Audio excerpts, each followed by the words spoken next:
মুশফিকের ১০০তম test, nervous 99-এ not out Mushfiqur রহিম।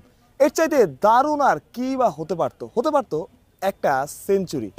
তবে এই টেস্টের মাঝেও উত্তেজনা বাড়িয়ে দিয়েছে ঢাকা ক্যাপিটালস। দারুণ একটা সাইনিং, দুর্দান্ত একটা সাইনিং। অ্যালেক্স হেলসকে তারা দলে ভিড়িয়েছে। অর্থাৎ যে আলোচনাটা ছিল, যে জিজ্ঞাসাটা ছিল, সিলেট থেকে শুরু করে রংপুর, তারা দামি নামি ক্রিকেটার দলে ফেরাচ্ছে, কেউ মঈন আলী, কেউ কাইল মায়ার্স, কেউ ওমর জাই, তাহলে ঢাকা কি করছে? উসমান খানের পর ঢাকা দলে ফেরালো অ্যালেক্স হেলসকে। রাজধানীর দল না চাইলেও ঢাকার হোম গ্রাউন্ড কিন্তু এই মিরপুরই, শেরি বাংলায়। ঢাকায় যখন ঢাকার ম্যাচ হয় প্রচুর মানুষ আসে, এবং সেটা ঢাকা গ্ল্যাডিয়েটর্স থেকে শুরু করে ঢাকা ডায়নামাইট, ঢাকা ডমিনেটর্স কিংবা এই ঢাকা ক্যাপিটালস, সবার বেলাতেই তাই।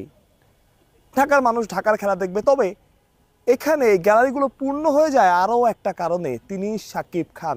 শাকিব খান কিন্তু ক্রিকেটারদের সাথেও যোগাযোগ রাখছে। সাইফ হাসানকে জিজ্ঞেস করা হয়েছিল তার শাকিব খানের সাথে কথা হয়েছে কিনা, তিনি বলেছেন গুড লাক জানিয়েছেন এবং তার সাথে তার কথাও হয়েছে। অর্থাৎ যে ব্যাপারটা জানা জরুরি, শাকিব খান শুধু থাকার জন্য থাকা না, ভালোভাবেই ঢাকা ক্যাপিটালসের সাথে ইনভলভ আছেন। কে জানে, ড্রাফটেও তাকে দেখা যাওয়ার সম্ভাবনা সবচাইতে বেশি। গতবারও তিনি ড্রাফটে এসেছিলেন এবং ড্রাফটের রোমাঞ্চ আরও কয়েক গুণ বাড়িয়ে তুলেছিলেন। বিপিএলের রোমাঞ্চও কিন্তু বাড়ছে। তবে যে কথাটা শোনা যাচ্ছে, বিপিএলের ড্রাফট গুঞ্জন ছিল, আলোচনা ছিল, খবরও ছিল যে 23 তারিখ বিপিএলের ড্রাফট অনুষ্ঠিত হতে পারে। সেটা একবারের আলোচনা থেকে পিছিয়ে 23-এ গেছে। সেটা এখন 23 তারিখ নাও হতে পারে, এমন একটা আলোচনা তৈরি হয়েছে, এমন একটা আলোচনা শুরু হয়েছে। অর্থাৎ যেটা একটা শঙ্কারও কারণ বটে, হবে হবে হবে করে হচ্ছে না। বিভিন্ন কারণ দেখানো হচ্ছে, বিভিন্ন কারণের কথা আমরা শুনছি, তবে কোনোটাই নিশ্চিত না।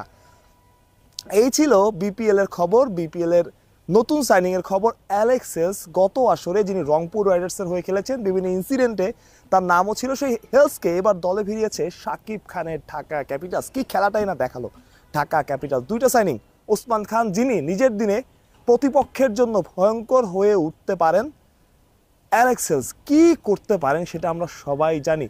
এখন প্রশ্ন আসতে পারে যে অ্যালেক্স হেলসকে কতটুকু সময়ের জন্য তারা পাবে বা কতটুকু সময়ের জন্য তারা অ্যাভেলেবল থাকবে, সেটা একটা প্রশ্নের জায়গা তৈরি করতে পারে।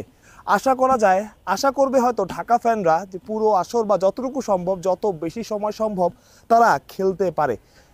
যাই হোক, ঢাকা টেস্টে মুশফিকুর রহিমকে কেন্দ্রিক সব কিছু। মুশফিকুর রহিমের জন্য স্পেশাল, বাংলাদেশ ক্রিকেটের জন্য স্পেশাল। এই যে পেছনে লেখায় 100-র মতো মুশফিকুর রহিমের নামের পাশে সকলকে 100 যোগ হবে। নার্ভাস 90-কে তিনি তুড়ি মেরে উড়িয়ে দেবেন। শুভকামনা মুশফিকের জন্য। আর বিপিএল এর দামামা কিন্তু বাড়ছেই।